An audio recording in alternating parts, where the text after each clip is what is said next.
ඔව් අද දිනේදී මේ මෑත ඉතිහාසයේ මහ බැංකුව විසින් වාර්තා කරන ලද විශාලතම රුපියලේ කඩාවැටීම අද දිනේදී වාර්තා වුණා. අද දිනේදී තමයි මේ මෑත ඉතිහාසයේදී මේ මෑත වර්ෂ කිහිපය තුළදී දිනක් තුලදී වාර්තා වූ විශාලතම රුපියලේ කඩාවැටීම සිද්ධ වුණේ අද දිනේදී. ඒ තමයි උදෑසන 8ට මහ බැංකු නිල වෙබ් අඩවිය පරීක්ෂා කරන විට ඔවුන් දක්වා සිටියා රුපියලේ විකුණුම් මගේ රුපියල් 334ක් විදිහට දවල් 12ට මහ බැංකු නිල වෙබ් අඩවිය පරීක්ෂා කරන විට ඔවුන් දක්වා තිබෙනවා ඩොලරේ විකුණුම් මගේ රුපියල් 338ක් ලෙස පැය 4ට රුපියල් 4කින් ඩොලරේ ඉහළ ගිහිල්ලා තියෙනවා. පැය 4ට රුපියල් 4කින් රුපියලයේ කඩාවැටීමකට මහා කඩාවැටීමකට ලක් වෙලා තියෙනවා. මේ තමයි මේ මෑත ඉතිහාසයේ මේ මෑත වසර කිහිපය තුල සිදු විශාලතම රුපියලේ කඩාවැටීම මේ අද දිනේදී වාර්තා වෙනවා. දිනක් ඇතුළතදී මේ දවල් 12 වෙන විට පමණයි ඉදිරි පැය කිහිපය තුලදී තවත් රුපියල් කීයකින් මේ කඩාවැටෙයිද කියන්න අපිට දන්නේ නැහැ. මේ වගේ ඉතා විනාශකාරී තත්වයක තමයි මේ වන විට අපේ ආර්ථිකය රඳා පවතින. ඉතින් මේ ආර්ථික තත්වය තව දුරටත් ප්‍රපාතයට යාමක් මිස නැගීමක් අපිට බලාපොරොත්තු වෙන්න බෑ. ඇයි අපිට එහෙම බලාපොරොත්තු වෙන්න බැරි? මේ වන විට දැන් උණ්ඩියල්කාරයෝ එළියට බහැලා ඉවරයි. උණ්ඩියල්කාරයෝ දැන් මම ඔබට කලින් වැඩසටහනකදී මේ පිළිබඳව පැහැදිලි කරලා දුන්නා. උණ්ඩියල්කාරයෝ දැන් එළියට බහැලා අපේ විදේශ ශ්‍රමිකයෝ ගාවට ගිහිල්ලා දැන් ඔවුන් කියනවා දැන් රුපියල් 338යි අද ඩොලරය. දැන් අද මාසේ පඩිය කවුරු හරි ලංකාවට එවන්න හිටියානම් මේ උණ්ඩියල්කාරයෝ ඒ ශ්‍රමිකයෝ ගාවට ගිහිල්ලා කියනවා හරි ඔයාලට යවන්න පුළුවන් 338යි හවස් වෙද්දී 340 වුණා කියලා හිතන්නකෝ. රුපියල් 340ට යවන්න පුළුවන්. අපි ඔයාලට රුපියල් 360ක් ගෙවන්නම් ඔය ඩොලර් ටික අපිට දෙන්න කියලා. ඔවුන් ඩොලර් ටික ඉල්ලගෙන මේ ලංකාවේ ඉන්න උන්ගේ හිතවතුකට කියනවා මේ අහවල් account එකට රුපියල් 360 ගාන මේ අහවල් ඩොලර් ටිකට හරියන ගාන ගෙවන්න කියලා. උදාහරණයක් විදිහට ඔබ හිතන්න දැන් රුපියල් 308යි හවස් වෙද්දී රුපියල් 340යි කියලා හිතන්නකෝ. එතකොට රුපියල් 340ට ඩොලර් 100ක් කියන්නේ 34000යි. එතකොට 34000යි මේ දැන් බැංකුව මගින් යවුවොත් මේ ශ්‍රමිකයන්ට ආණ්ඩුවෙන් ගෙවන්නේ. නමුත් මේ උණ්ඩියල්කාරයෝ ගිහිල්ලා ඔවුන්ගෙන් ඒ ඩොලර් 100 ඉල්ලගෙන මේ ලංකාවේ ඉන්න හිතවතෙකුට කියනවා රුපියල් දැන් 360 ගානේ ගෙවන්නම් කිව්ව හින්දා 36000ක් මේ අහවල් account එකට දාන්න කියලා 360 100ක් 36000යි. එතකොට ඒක අර ශ්‍රමිකයාට වාසියින්ද ශ්‍රමිකයාත් ඒකට කැමති වෙනවා. මෙන්න මේ විදිහට උණ්ඩියල්කාරයෝ මේ අපේ විදේශ ශ්‍රමිකයන්ගේ දැන් ඩොලර් එකතු කරන්න පටන් ගන්න හින්දා ඉදිරියට විදේශ ශ්‍රමිකයන්ගෙන් එන ඩොලර් ප්‍රමාණය විශාල වශයෙන් කඩාගෙන වැටෙනවා. ඒත් එක්කම මම උදේ වැඩසටහනෙත් කිව්වා වගේ අපේ අපනයන ශ්‍රේෂ්ඨයේ අපිට පිට රටින් ලංකාවට බඩු විකුණලා එන ආදායමත් ඔවුන් පිටරට බැංකුවල තියා ගන්නවා.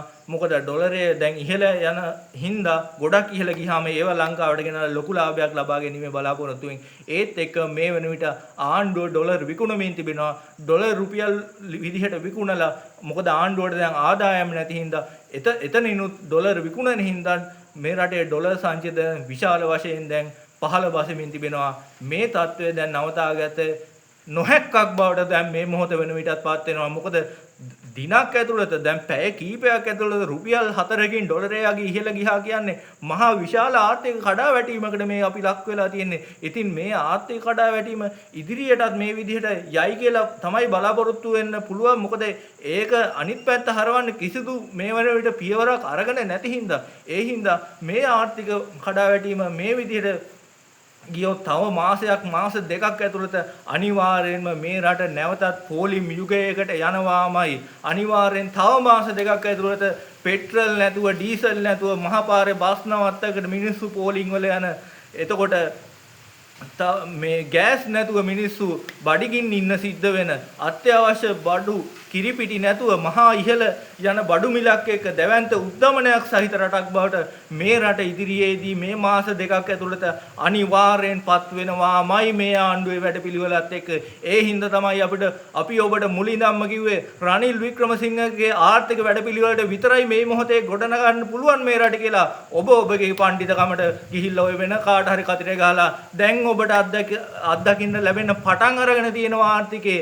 ඔබට දැනෙන්න තව මාස දෙකක් විතරයි. මාස දෙකක් ඇතුළත ඔබට ඔබගේ දරුවා නේද කිරි දරුවා ලදරුවෝ අපි දන්නවා ගෙවල් ආස්සේ වුන්ට ඉන්න බෑ මේ ගිනි ගහන රස්නේ කාලයක් ඉස්සරහට එනකොට ෆෑන් එකක් දාගන්න කරන්ට් එක ගෙදර නැති වෙනකොට කිරි පිටි ටිකක් දරුවන්ට කඩෙන් ගෙනල්ලා දී ගන්න බැරි වෙනකොට ඔබට තේරෙයි ඔබ ගහපු කතිරේ අසිරිය කොච්චරද කියලා අසිරිය විඳින්න එතකොට ඔබට හිතෙයි ඔබ කළපව අර සින්දුවක තියෙන්නේ ඔබට තේරුණාද ඔබ කළපව කොච්චරද කියලා වගේ සින්දුවක් අන්න ඒ වගේ ඔබට තේරෙයි ඔබ කරපු ගොංකම කොච්චරද කියලා මේ අත්දැකීමක් නැති මේ වැඩපිළිවෙලක් නැති ආර්ථික කළමනාකරණයක් ගැන කිසිම අවබෝධයක් නැති මේ වගේ මෝඩ මිනිස්සු ටිකකගේ අතකට ඡන්දය දීලා මේ රට බාර දීලා දැන් ඔබට ලැබිලා තියෙන හොඳ ප්‍රතිඵල මොකද ඩොලරය ගිතා විශාල විදිහට ඉහළ ගිහිල්ලා තියෙනවා ආර්ථික වර්ධනයේ වේගය කඩාගෙන වැටෙන්න පටන් අරගෙන තියෙනවා ලංකාවේ ඩොලර් සංචිත